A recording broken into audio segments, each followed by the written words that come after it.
I'm Michael Weinbrand. I'm one of the consultant microbiologists. The purpose of this video is to ensure that the personal protective equipment that you're supplied with is used effectively. And it's important that the equipment is put on correctly, but also when you come out of the room and the PPE can be potentially contaminated, that you remove it in a disciplined manner to make sure you don't contaminate yourself. Throughout this process, you should have a second person with you, a buddy, to make sure you are following the process correctly. Before putting on any of this personal protective equipment, you must have been fit tested and signed off that you know how to use a respirator correctly.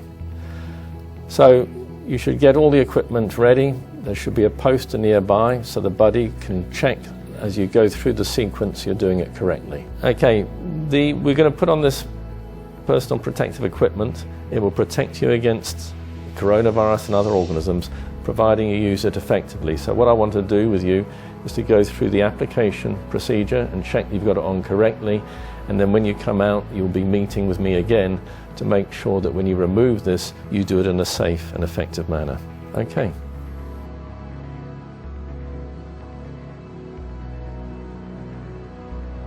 So the first step is to place the gown, fasten it on the back of the neck and the waist, and to make sure your thumbs go through the holes so it holds the arms in place. You then put on the FFP3 mask, you secure the elastic bands at the middle of the head and neck, fit the flexible band nose bridge, fit snug to your face and below the chin, and then do your own fit check at the respirator. So you take a deep breath in and this should collapse because you're providing negative pressure.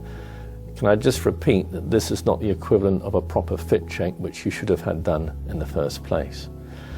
Then apply the goggles or face shield, and lastly the gloves. These are longer gloves and these need to extend up over the ends of the sleeves of the gown so you've got a complete seal. Before you go into the room, you should turn around and the buddy will check you've completed all of this, and then you can safely go into the room. When the member of staff comes out of the room, the buddy should stand at a distance because the front of the equipment may be contaminated with in this case, the virus. So the idea is to remove the gloves and sleeves and the gown all in one movement, so that you pull from the back, breaking it, you then wrap it up, and then you pull your hands through your gloves, so your hands should not become contaminated, and throw all of the equipment into the waste bin. If at any stage your hands do become contaminated, after you've completed the process, you will have alcohol gel nearby. You must decontaminate your hands. Remove the goggles, the outside of the goggles, and place in the bin. Again, if your hands get contaminated, reapply alcohol, and then you remove the mask or respirator. Graft the bottom ties or elastics of the mask of the respirator, then the ones at the top, and remove without touching the front. Discard in a waste container. Lastly, wash your hands or use an alcohol-based sanitizer immediately after removing all PPE. At each of the steps I've described, gown and gloves, you should get positive affirmation from your buddy that you've completed that process safely. Again, with removing the goggles or face shield, they should affirm that you haven't contaminated your hands, and the mask or respirator.